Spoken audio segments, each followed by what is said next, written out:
Mundano. Você está certo. Parece-me que a pessoa que tem a liberdade de conservar o que possui, mas abre mão de tudo pela promessa ilusória da religião, é um tolo religioso. Deus espera que usemos a sabedoria. Sejamos sábios como as serpentes. Os sábios aproveitam as oportunidades enquanto o sol brilha, não na chuva. Deus fez tanto o sol quanto a chuva, mas Ele espera que julguemos qual a melhor ocasião para fazermos o nosso trabalho. Da minha parte, gosto da religião que melhor nos garanta as bênçãos de Deus. Quem é governado pela razão não imaginaria que, havendo Deus nos concedido todas as coisas boas da vida, não desejaria que as conservássemos por amor a Ele? Abraão e Salomão enriqueceram e eram muito religiosos. Já afirmou que se ele se convertesse ao Todo-Poderoso, amontoaria ouro como pó. Mas ele não era como aqueles dois cavalheiros lá na frente, que, conforme você disse, prezam o ouro como o pó. Sovina. Penso que todos concordamos nesse ponto, e não precisamos discutir mais. Amor ao dinheiro. Não, nenhuma palavra mais é necessária. Temos tanto a Escritura como a razão para provar nosso ponto de vista. E quem não segue nem a Escritura nem a razão, nada conhece da verdadeira liberdade, nem se importa com a segurança própria. Astucioso. Como vem, estamos todos em peregrinação, e para melhor nos divertirmos, sugiro esta questão. Imaginem que um homem, um negociante ou um ministro, vê uma oportunidade para progredir no mundo, tornando-se um religioso mais zeloso sobre algumas coisas que antes ele não considerava valiosas ou importantes. Ele não pode tirar vantagem dessa oportunidade e usar esses meios para atingir seus objetivos, sem que isso diminua o seu padrão moral ou baixe o seu caráter? Ele não pode fazer essas coisas e ainda ser um homem direito e honesto? Amor ao dinheiro. Entendo o que você quer dizer, e com a permissão dos demais, darei uma resposta. Primeiro, no que concerne a um ministro, imagine que um bom e digno ministro, com uma renda pequena e poucos bens deste mundo, deseja um pouco mais para si mesmo e a família, e vê a oportunidade de conseguir isso alterando um tantinho os seus princípios e métodos, o que agrada à sua congregação.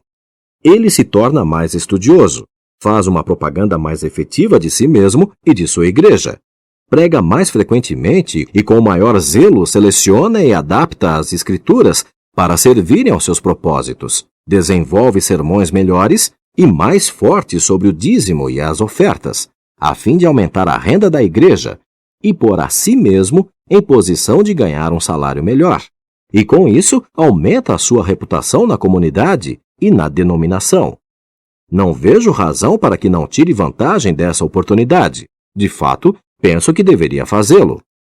Primeiro, porque o seu desejo de lucro é natural e legítimo, e a oportunidade de obter está posta diante dele pela providência.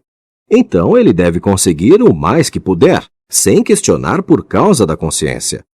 Segundo, o seu desejo torna-o mais estudioso e um pregador mais zeloso, e leva-o a aperfeiçoar os seus talentos. Isso faz dele um homem melhor, e creio ser essa a vontade de Deus.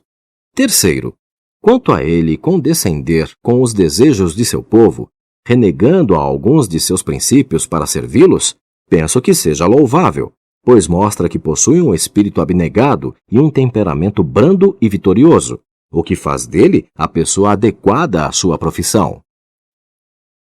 Concluo, por conseguinte, que um ministro que muda de um cargo pequeno e um salário baixo para outro maior e melhor remunerado não deve, por isso, ser julgado cobiçoso.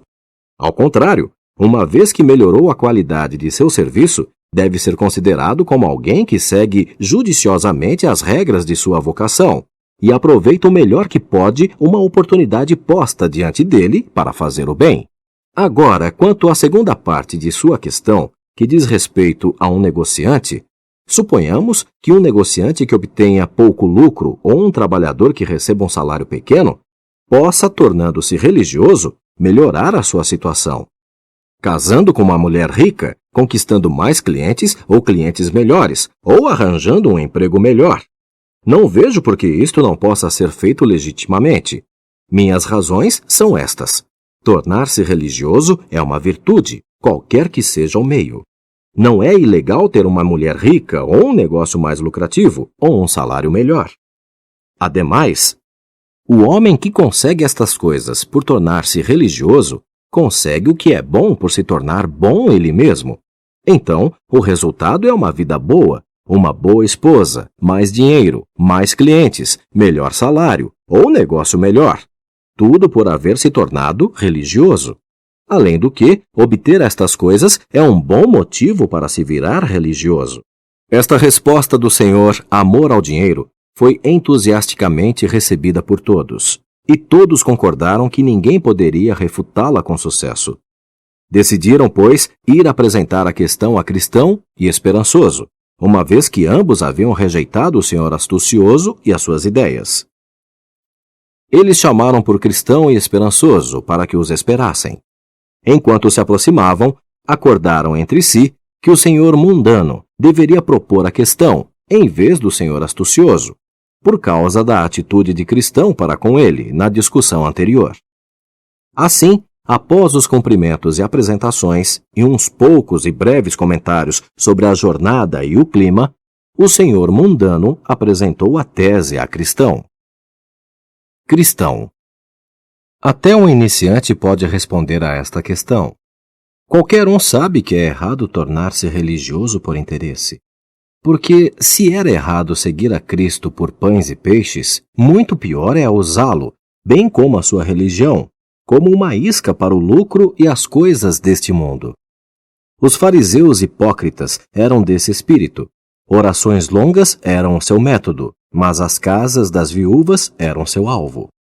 Jesus afirmou que eles receberiam grande condenação. Judas, o traidor, também era dessa crença. Era religioso por causa da bolsa de dinheiro que carregava. E foi chamado de ladrão, diabo e filho da perdição. E a respeito dele está escrito que foi para o seu próprio lugar, que é o inferno, para onde irão todos os demônios. Simão, o enganador, era igualmente dessa opinião. Ele tentou subornar os apóstolos para que lhe dessem do poder do Espírito Santo, a fim de usá-lo para o próprio proveito e glória. Todavia, Pedro disse-lhe que o seu coração era mau, que ele estava em fel de amargura e laço de iniquidade. Satanás é o autor dessas ideias. Foi ele quem induziu Ananias e sua esposa Safira a conservar parte do dinheiro para um momento de necessidade e viver do tesouro comum da igreja, do trabalho dos outros, enganando os cristãos e usando a religião em proveito próprio. Deus, porém, acometeu-os de morte. Consequentemente, aquele que abraça a religião para ganhar o mundo é um ladrão, mentiroso, enganador, hipócrita e Judas, que trocará a religião pelo mundo da mesma forma que Judas vendeu o Senhor por 30 peças de prata. Essa doutrina pode parecer plausível, mas é do diabo. E se alguém a aceita como verdadeira, a sua recompensa será de acordo com as suas obras. Então os quatro puseram-se a fitar um ao outro em silêncio. Esperançoso assentiu. Amém. O senhor astucioso e seus companheiros ficaram para trás, enquanto Cristão e Esperançoso seguiram o seu caminho. Quando já se haviam distanciado, Cristão comentou com Esperançoso: Se esses homens não podem se suster diante de mim, como esperam suster-se perante Deus? E se emudecem quando lidam com vasos de barro, o que farão quando repreendidos pelas chamas do fogo consumidor? A travessia da planície do alívio. Cristão e Esperançoso prosseguiram até chegar a uma aprazível planície, onde caminharam com liberdade e satisfação.